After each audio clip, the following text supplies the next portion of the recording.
정책위 의장 최입입니다. 투명한 정보 공개의 중요성은 아무리 강조해도 지나치지 않습니다. 예컨대 조국 장관 후보자의 경우 이전에도 민정수석으로 고위공직자의 자리에 있었지만 지금과 같은 문제 제기가 없었습니다. 그 이유는 공개된 정보 자체가 거의 없었기 때문입니다. 이번에 인사청문 요청서 제출로 고위공직자 후보자에 대한 정보가 추가로 공개되면서 여러 검증과 의혹 제기가 이루어지는 것입니다. 정치 영역에서 이러한 정보 공개처럼 경제 영역에서도 이런 기능을 하는 것이 기업 공시입니다. 현재 기업 공시는 점차 개선되곤 있지만 여러 이해관계자들에게 충분한 정보를 제공하는 수준은 아닙니다.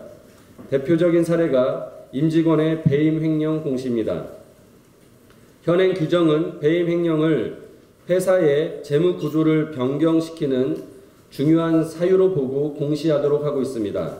따라서 배임 횡령액이 자기 자본 대비 어느 정도 규모인지에 따라서 공시 여부가 결정됩니다.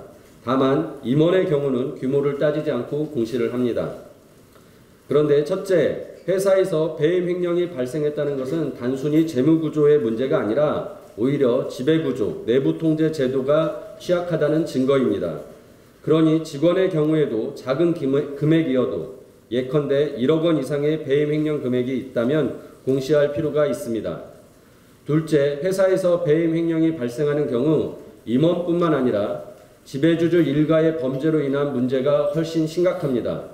지배주주도 임원에 준하여 배임 횡령 공시를 해야 합니다.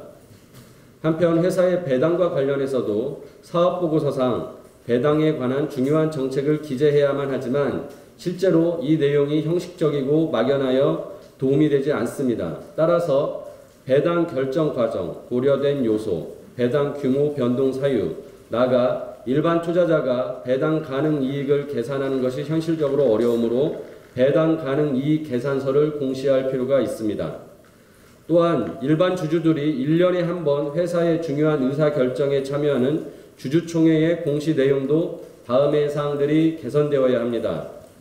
이사 선임의 중요한 정보인 사회이사의 이사회 출석률, 임원 보수의 적정성을 판단할 수 있는 전년도 임원별 보수 지급 내역, 회계 전문가인 감사위원을 선임하는 경우 법률상 자격 요건을 충족했는지 여부, 임원 후보자의 업무 충실도나 독립성, 이해충돌 가능성을 판단하기 위한 겸직 현황 등이 공시되어야 합니다. 이런 부분들은 법도 시행령도 아니고 거래소의 공시 규정이나 서식을 바꾸면 획기적으로 개선할 수 있습니다.